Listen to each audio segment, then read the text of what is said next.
ಇವಾಗ ಏನು ಸದನ ಕಳೆದ 3-4 ದಿವಸಗಳಿಂದ ನಡೀತಾ ಇದೆ. ಅದು ಹೋಗ್ತಾ ಇರ್ತಕ್ಕಂಥ ಹಾದಿಯನ್ನು ನಾವೆಲ್ಲರೂ ಕೂಡ ನೋಡ್ತಾ ಇದ್ದೇವೆ. ಹೀಗಾಗಿ ನಾವೆಲ್ಲರೂ ಕೂಡ ಶಾಸಕಾಂಗ ಪಕ್ಷದ ಸಭೆಯೂ ಕೂಡ ಈಗ ಜನತಾದಳದ್ದು ನಡೀತು. ನಾವು ಬೆಳಗ್ಗಿಂದನೂ ಕೂಡ ಏನು ಬಿ ಜೆ ಪಿಯವರು ನಾವೆಲ್ಲರೂ ಕೂಡ ಏನು ಅನೂರಿನಲ್ಲಾದಂಥ ಒಂದು ಫೈರಿಂಗ್ ಘಟನೆ ಇರ್ಬೋದು, ಅದರಲ್ಲೂ ಕೂಡ ಉದಾಸೀನವಾಗಿ ತಗೊಂಡಂಥದ್ದು ಸರ್ಕಾರನೂ ಕೂಡ ನಾವು ನೋಡಿದ್ವಿ. ಹೇಗೆ 3 ಜನದ ಪ್ರಾಣ ಹೋಗಿದೆ, ಪ್ರಾಣನ ಇವರು ಏಕಾಏಕಿ ಬಲಿ ಕೊಟ್ಟಿದ್ದಾರೆ. ಇವ್ರಿಗೆ ಯಾರು ಅವ್ರಿಗೆ ಸ್ವಾತಂತ್ರ್ಯ ಕೊಟ್ಟರು, ಇವ್ರಿಗೆ ಯಾರಿಗೆ ಹಕ್ಕು ಕೊಟ್ಟರು ಫಾರೆಸ್ಟ್ ಇಲಾಖೆಯವ್ರಿಗೆ, ಇದೆಲ್ಲದೂ ಕೂಡ ಗಂಭೀರವಾಗಿ ತನಿಖೆ ಆಗಬೇಕು. ಸೂಕ್ಷ್ಮತೆಯಿಂದ ಇದ್ರ ಹೊರ ಬರಬೇಕು. ಆ ಥರ ಯಾರಿಗೂ ಕೂಡ ಒಬ್ಬ ಮನುಷ್ಯಂದೇ ಆಗಲಿ, ಒಂದು ಪ್ರಾಣಿ ನಾಯಿನ ಸಾಧಿಸೋಕ್ಕೂ ಕೂಡ ಇವತ್ತು ಯಾರಿಗೂ ಕೂಡ ಪರ್ಮಿಷನ್ ಇಲ್ಲದಂಥ ಸಂದರ್ಭದಲ್ಲಿ ಇವತ್ತು ಮನುಷ್ಯರ ಪ್ರಾಣನ ಅಷ್ಟು ಸುಲಭವಾಗಿ ಇವರು ತೊಗೊಂಡಿರ್ತಕ್ಕಂಥದ್ದು ಇದು ಸರಿಯಲ್ಲ ಅಂತಕ್ಕಂಥದ್ದು ನಾವೆಲ್ಲರೂ ಕೂಡ ವಾದವನ್ನು ಎಲ್ಲರೂ ಕೂಡ ಎರಡೂ ಪಕ್ಷದವರು ಕೂಡ ಮಾಡಿದ್ವಿ. ತದನಂತರ ಒಂದು ಸದನ ನಡೀಬೇಕಾದ್ರೆ ಇವತ್ತು ಮುಖ್ಯಮಂತ್ರಿಗಳಾಗಿ ಡಿ ಕೆ ಶಿವಕುಮಾರ್ ಅವರು ಪ್ರಮಾಣ ವಚನ ಸ್ವೀಕರಿಸಿದ ನಂತರ ಅವರೊಂದು ಹೇಳಿಕೆನೂ ಕೂಡ ನಾವು ಇವತ್ತು ಸೂಕ್ಷ್ಮವಾಗಿ ಗಮನಿಸಬೇಕಾಗ್ತದೆ. ಯಾರಾದರೂ ಕೂಡ ಲಂಚ ಕೇಳಿದ್ರೆ ನನಗೆ ಹೇಳಿ ಅವ್ರ ಮೇಲೆ ಶಿಸ್ತಿನ ಕ್ರಮ ತಗೋತೀನಿ ಅಂತ ಒಂದು ಮಾತನ್ನು ಕೂಡ ಮುಕ್ತವಾಗಿ ಇಡೀ ರಾಜ್ಯದ ಜನತೆಗೆ ಸಂದೇಶವನ್ನು ಕೊಟ್ಟರು. ಇದನ್ನು ನೋಡಿದಾಗ ನಾವು ಎಲ್ಲೋ ಒಂದು ಕಡೆ ನೀವೇ ನೋಡಿದ್ದೀರಿ, ಇಂದಿನ ಲೋಕಸಭಾ ಚುನಾವಣೆ ಸಂದರ್ಭದಲ್ಲಿ ವಾಲ್ಮೀಕಿ ಹಗರಣ, ಅದು ದೊಡ್ಡ ಹಗರಣ. ಆ ಸಂದರ್ಭದಲ್ಲಿ ಸನ್ಮಾನ್ಯ ಸಿದ್ದರಾಮಯ್ಯನವರು ಮುಖ್ಯಮಂತ್ರಿಗಳಾಗಿದ್ದರು. ಅವ್ರು ಹೇಳಿದ್ರು 187 ಕೋಟಿ ಅಲ್ಲ, ಬರೀ 87 ಕೋಟಿ ಅಂತಕ್ಕಂಥದ್ದು ಅವರೇ ಕೂಡ ಹೇಳಿದಂಥದ್ದು ಕೂಡ ನಾವೆಲ್ಲರೂ ಕೂಡ ಮಾಧ್ಯಮದ ಮುಖಾಂತರ ಗಮನಿಸಿದ್ದೇವೆ. ಇದಾದರೂ ಕೂಡ ಇನ್ನೂ ಅವನೇನು ತಪ್ಪಿತಸ್ಥನೇ ಅಲ್ಲ ಅಂತಕ್ಕಂಥ ರೀತಿಯಲ್ಲಿ ಮತ್ತೆ ಅವ್ರಿಗೆ ಮಂತ್ರಿ ಸ್ಥಾನವನ್ನು ಕೊಟ್ಟಿರ್ತಕ್ಕಂಥದ್ದು, ಇದೆಲ್ಲ ನೋಡಿದಾಗ ಅಂಥವ್ರನ್ನ ಕೂರಿಸ್ಕೊಂಡು ಸದನ ನಡೆಸಿದ್ರೆ ಎಷ್ಟು ಘನತೆ ಗಾಂಭೀರ್ಯ ಬರ್ತದೆ ಅಂತಕ್ಕಂಥದ್ದು ನೀವೇ ಯೋಚನೆ ಮಾಡಬೇಕಾಗುತ್ತೆ. ಇದನ್ನು ರಾಜ್ಯದ ಜನತೆ ನೋಡ್ತಾ ಇರ್ತಾರೆ. ಈ ನಿಟ್ಟಿನಲ್ಲಿ ಅಂಥವ್ರನ್ನ ಕೂರಿಸ್ಕೊಂಡು ನೀವು ಈ ಸದನ ನಡೆಸಬಾರ್ದು ಅಂತಕ್ಕಂಥದ್ದು ನಾವಿಬ್ಬರು ಕೂಡ ಬಿ ಜೆ ಪಿಯವರು ಮತ್ತು ನಾವು ಇಬ್ಬರು ಕೂಡ ಇವತ್ತು ಪ್ರತಿಪಾದನೆಯನ್ನು ಮಾಡಿ ಅವ್ರನ್ನ ತೆಗೆದು ನೀವು ಸದನವನ್ನು ನಡೆಸಿ ಅಂತಕ್ಕಂಥದ್ದು ನಾವು ಹೋರಾಟಗಳು ನಡೀತಾ ಇದೆ. ಇದಾದ ನಂತರ ಇದೆಲ್ಲದಕ್ಕೂ ಮಿಗಿಲಾಗಿ ನಮಗೆ ಬೇಕಾಗಿರ್ತಕ್ಕಂಥದ್ದು ರಾಜ್ಯದ ಜನತೆಯ ಹಿತ, ರೈತರದ್ದು ಮತ್ತು ಅಲ್ಲಿ ಈ ಬರಗಾಲದ ಪರಿಸ್ಥಿತಿನ ನಾವು ಎತ್ಕೋಬೇಕು ಅಂತಕ್ಕಂಥದ್ದು ಈಗಾಗಲೇ ಎರಡೂ ಪಕ್ಷದವರು ಕೂಡ ತೀರ್ಮಾನ ಮಾಡ್ತೇವೆ.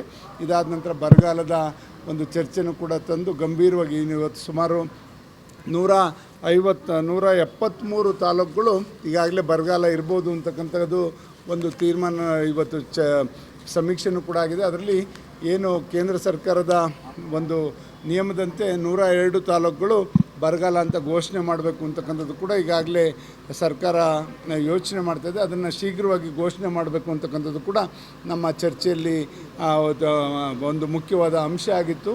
ಅದಾದ ನಂತರ ಇವತ್ತು ಬಿಡದಿ ಟೌನ್ಶಿಪ್ ಯೋಜನೆ ಇರ್ಬೋದು, ಇದ್ರ ಬಗ್ಗೆನೂ ಕೂಡ ಕೂಲಂಕುಷವಾಗಿ ಚರ್ಚೆ ಮಾಡಿ ಅದರಲ್ಲಿ ಆಗಿರ್ತಕ್ಕಂಥ ಲೋಪದೋಷಗಳು, ಇವರು ಯಾವಾಗಲೂ ಕೂಡ ಕುಮಾರಸ್ವಾಮಿಯವ್ರ ಕೂಸು ಅಂತಕ್ಕಂಥದ್ದು ಏನು ಹೇಳ್ಕೊಂಡು ಹೊರಟಿದ್ದಾರೆ.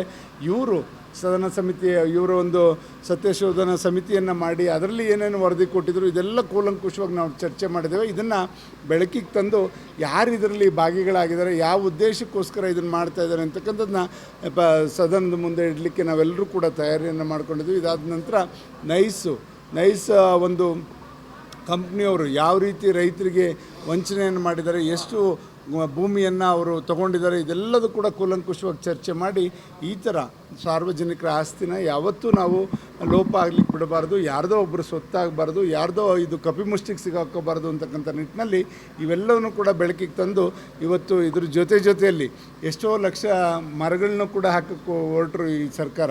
ಅವು ಯಾವ ಪರಿಸ್ಥಿತಿಯಲ್ಲಿ ಇದ್ದಾವೆ ಗೊತ್ತಿಲ್ಲ ಈಗ. ಏಕೆಂದರೆ ಕುಮಾರಸ್ವಾಮಿ ಅವರು ಒಂದು ಸತಿ ಅವ್ರ ಮಾತಲ್ಲೂ ಕೂಡ ಹೇಳಿದ್ರು, ಇವರು ಗಿಡ ಹಾಕುವಂಥವ್ರನ್ನ ಕರ್ಕೊಂಬಂದಿಲ್ಲ, ಎಲ್ಲೋ ನಮ್ಮ ಮಂಡ್ಯದ ಕಡೆ ಭತ್ತ ನಾಟಿ ಮಾಡಿರೋನ್ನ ಕರ್ಕೊಂಬಂದಿರೋ ಅಂತಕ್ಕಂಥದ್ದು ಕೂಡ ಹೇಳಿದ್ರು. ಖಂಡಿತ ಅಷ್ಟು ಅರ್ಧ ಅಡಿ ಒಂದೊಂದು ಗಿಡ ಹಾಕಿದ್ರೆ ಅವು ಎಲ್ಲಿ ಬರಲಿಕ್ಕೆ ಸಾಧ್ಯ? ಇವರು ಅದನ್ನು ತೋರ್ಪಡಿಕೆಗೆ ಮಾಡಿದ್ರೆ ಆ ಪ್ರಕೃತಿನ ಉಳಿಸೋ ನಿಟ್ಟಿನಲ್ಲಿ ಇವರು ಆ ಯೋಜನೆ ಮಾಡಿಲ್ಲ. ಇಂಥ ಎಲ್ಲ ಹಲವಾರು ಒಂದು ದುರ್ಘಟನೆಗಳು ಮಾಡಿದಂಥದ್ದು ವೈಫಲ್ಯಗಳು ಇವತ್ತು ಎತ್ತಿ ಹಿಡಿತಕ್ಕಂಥ ಕೆಲಸವನ್ನು ನಾವು ಮತ್ತು ನಮ್ಮ ಮಿತ್ರ ಪಕ್ಷವಾದಂಥ ಬಿ ಜೆ ಪಿಯವರು ಒಟ್ಟಾಗಿ ಧ್ವನಿ ಎತ್ತಿ ಈ ಸರ್ಕಾರ ಮಾಡ್ತಾ ಇರ್ತಕ್ಕಂಥ ಲೋಪದೋಷವನ್ನು ಎತ್ತಿ ಹಿಡಿದು ಇವತ್ತು ರಾಜ್ಯನ ಒಂದು ಸರಿ ದಾರಿನಲ್ಲಿ ಕೊಂಡೊಯ್ಯಲಿಕ್ಕೆ ನಾವು ಅವರಿಗೆ ಒತ್ತಾಯ ಮಾಡೋ ನಿಟ್ಟಿನಲ್ಲಿ ಈ ಸದನದಲ್ಲಿ ಬಳಕೆ ಮಾಡ್ಕೋಬೇಕು ಅಂತಕ್ಕಂಥ ತೀರ್ಮಾನಕ್ಕೆ ಇವತ್ತು ಜನತಾದಳದ ಶಾಸಕಾಂಗ ಪಕ್ಷದಲ್ಲಿ ತೀರ್ಮಾನ ಆಗಿದೆ ಅಂತ ಹೇಳಲಿಕ್ಕೆ ಬಯಸ್ತೇನೆ. ಸರ್ ನಾಳೆ ಹೋರಾಟ ಇತ್ತು ಸರ್. ನಾಳೆನೂ ಕೂಡ ಇದೇ ಹೋರಾಟ ಇರ್ತದೆ. ಇದ್ರ ಜೊತೆಯಲ್ಲಿ ಬಿಡದಿ ಹೋರಾಟನೂ ಕೂಡ ಎರಡೂ ಪಕ್ಷದವರು ಒಟ್ಟಿಗೆ ಸೇರಿಕೊಂಡು ಒಂದು ಏನು ಇದರಲ್ಲಿ ಫ್ರೀಡಮ್ ಪಾರ್ಕಲ್ಲಿ ಅದನ್ನು ಆಯೋಜಿಸಿದೆ. ಖಂಡಿತ ಎಲ್ಲರೂ ಸೇರಿಕೊಂಡು ಅದರಲ್ಲಿ ನಿಮಗೆ ಅಲ್ಲಿ ಮುಕ್ತವಾಗಿ ಅಲ್ಲಿರ್ತಕ್ಕಂಥ ರೈತರೇ ಅಲ್ಲಿಗೆ ಪಾಲ್ಗೊಂಡು ಅದರಲ್ಲಿ ಕೂತ್ಕೊಂಡು ಅವ್ರ ಆಧಾರ್ ಕಾರ್ಡ್ ಸಮೇತ ಬರೋರಿದ್ದಾರೆ. ದಯಮಾಡಿ ಈಗ ಏನು ಮುಖ್ಯಮಂತ್ರಿಗಳು ಇವರು ಕಾಂಗ್ರೆಸ್ನವರು ಇವ್ರು ನಕಲಿ ಇದು ಎಲ್ಲರೂ ಕೂಡ ಆಗ್ಲಿಕ್ಕೆ ಜಮೀನು ಕೊಡಲಿಕ್ಕೆ ಮುಂದಾಗಿದ್ದಾರೆ ಅಂತಕ್ಕಂಥದ್ದು ಏನು ಹೇಳಲಿಕ್ಕೆ ಹೊರಟಿದ್ದಾರೆ, ಅದೆಲ್ಲೋ ಒಂದು ಕಡೆ ಏನು ಇವರು ರಿಯಲ್ ಎಸ್ಟೇಟ್ ದಂಧೆ ಮಾಡ್ತಕ್ಕಂಥವ್ರು ಎಲ್ಲೆಲ್ಲಿ ಅವ್ರಿಗೆ ಸಿಕ್ಕಂಥ ಅಗ್ರಿಮೆಂಟ್ ಮಾಡ್ಕೊಂಡಿದ್ದಾರೆ ಅಂಥವರು ಇದಕ್ಕೆ ಉಪಯೋಗ ಆಗಿದ್ದಾರೆ. ಬಿಟ್ಟರೆ ಪ್ರಾಮಾಣಿಕ ರೈತರು ಯಾರು ಕೂಡ ಇವರಿಗೆ ಒಂದು ಇಂಚು ಒಂದು ಅಡಿ ಜಾಗನೂ ಕೊಡೋಕ್ಕೆ ಮುಂದೆ ಬಂದಿಲ್ಲ. ಅವರೆಲ್ಲರನ್ನೂ ಕೂಡ ಅಲ್ಲಿ ನಿಮಗೆ ನಿಮ್ಮ ಮುಂದೆ ಬಂದು ನಿಮ್ಗೆ ಹೇಳೋರಿದ್ದಾರೆ. ಅದನ್ನು ನಾಳೆ ಅದು ಪ್ರದರ್ಶನ ಆಗ್ತದೆ. ದಯಮಾಡಿ ಆಗಾರು ಕೂಡ ಇವರು ಮನಸ್ಸು ಮಾಡಿ ಈ ಯೋಜನೆಯನ್ನು ಕೈ ಬಿಡಬೇಕು ಅಂತ ಒತ್ತಾಯ ಮಾಡಿ. ಸರ್ ಇದು ಟೌನ್ಶಿಪ್ ವಿಚಾರನ ಯಾವಾಗ ಪ್ರಸ್ತಾಪ ಮಾಡ್ತೀರಿ ಸರ್ ವಿಧಾನಸಭೆ? ಈಗ ಇಲ್ಲ, ನಾವು ನಾಳೆ ಕೂತ್ಕೊಂಡು ಎರಡೂ ಪಕ್ಷದವರು ಬೆಳಗ್ಗೆ 10 ಗಂಟೆಗೆ ಕೂತ್ಕೊಂಡು ಚರ್ಚೆ ಮಾಡೋರಿದ್ದೀವಿ. ಯಾವ ವಿಷಯಗಳನ್ನ ತಗೋಬೇಕು, ಯಾವುದು ಇದಕ್ಕೆ ಮಾನ್ಯತೆ ಬೇಗ ಕೊಡಬೇಕು ಅಂತಕ್ಕಂಥದ್ದನ್ನ ಎರಡೂ ಪಕ್ಷದವ್ರು ಕೂತ್ಕೊಂಡು ಚರ್ಚೆ ಮಾಡಿ ಆದ್ಯತೆ ಮೇಲೆ ಎಲ್ಲ ವಿಷಯಗಳನ್ನು ಕೂಡ ಇವತ್ತು ಬೆಳಕು ಚೆಲ್ಲೋದಕ್ಕೆ ನಾವು ಮುಂದಾಗ್ತೀವಿ.